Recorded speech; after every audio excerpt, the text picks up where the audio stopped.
Bismillahirrahmanirrahim. Assalamualaikum warahmatullahi wabarakatuh. Alhamdulillah, kita akan lanjutkan kembali.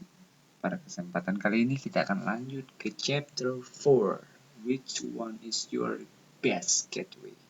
Di sini kita akan mempelajari beberapa materi. Yang pertama ada part of speech spesial untuk noun. Dan yang kedua adalah descriptive text. Mari, semoga teman-teman selalu dalam sehat yang sempurna. Kita akan lanjutkan pembelajaran kita. Let's get it. Oke, kita akan lanjut mengenai noun. Mungkin sudah pada tahu teman-teman, sesuai dengan pembahasan kita di pertemuan yang awal, bahwa nouns adalah kata benda, adalah salah satu dari part of speech dalam bahasa Inggris. Part of speech, seperti yang sudah kita bahas, adalah merupakan jenis-jenis kata dalam bahasa Inggris. Noun adalah kata yang digunakan untuk menamai suatu objek seperti orang, benda, tempat, serta konsep atau ide. Dan noun bisa berbentuk singular, tunggal, atau plural, jamak. Jadi itu artinya noun. Teman-teman mungkin sudah banyak paham mengenai ini. Kita mengulang kembali materi yang sudah teman-teman dapatkan. Di sini ada beberapa macam bagian nouns yang umum. Yang pertama ada concrete noun, kemudian abstract noun, kemudian countable noun, dan yang terakhir uncountable noun. Yang kita akan bahas baru sebatas itu mengenai noun. Kita akan lihat concrete noun. What the meaning concrete noun? Concrete noun merupakan kata benda yang dapat diamati dengan bahasa indera. Berarti ini adalah kata benda yang bisa diamati dengan panca indera kita. Nah, seperti contohnya bisa dilihat book, school, house, breed, people. Nah, contoh kalimatnya, we can look for the book in library. Kita bisa mencari buku di perpustakaan.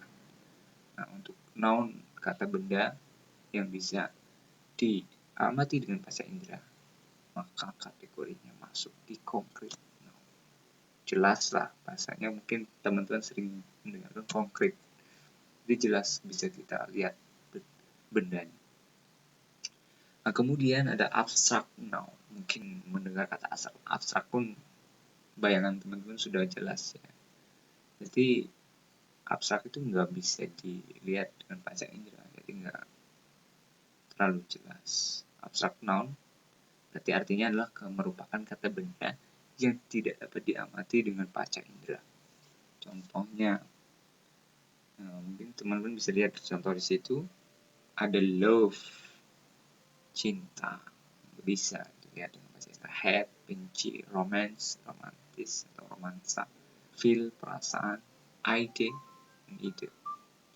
Dan contoh kalimatnya, many people say that love is blind. Banyak orang yang berkata bahwa cinta itu buta. Nah, bener nggak?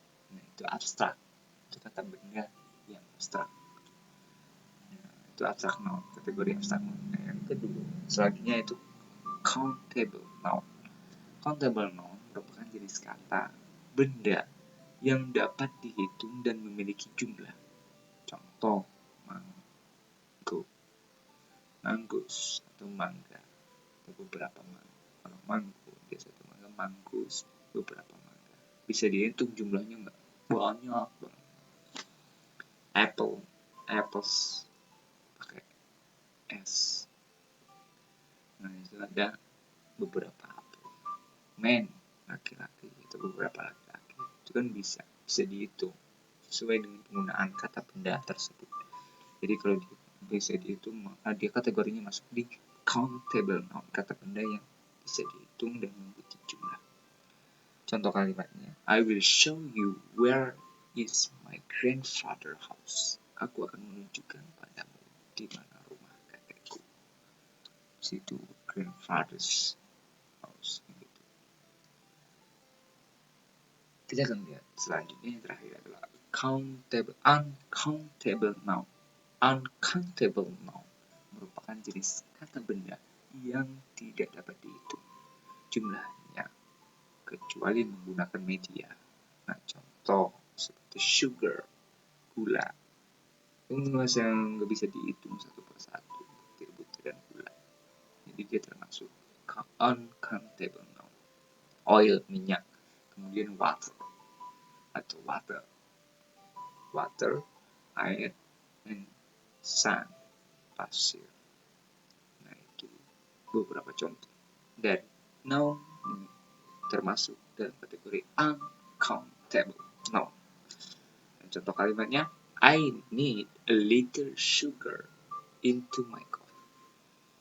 Aku membutuhkan sedikit gula di kopi. Nah, di situ kata kerjanya, kata bendanya adalah termasuk kategori uncountable noun. Jadi teman-teman harap bisa membedakan dari concrete noun, abstract noun, countable noun, dan yang terakhir uncountable noun. Nah, itu bagian daripada noun yang perlu kita ketahui, karena noun adalah bagian dari part of speech.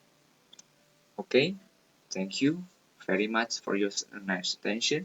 Keep spirit, dan selalu jaga kesehatan. Assalamualaikum warahmatullahi wabarakatuh.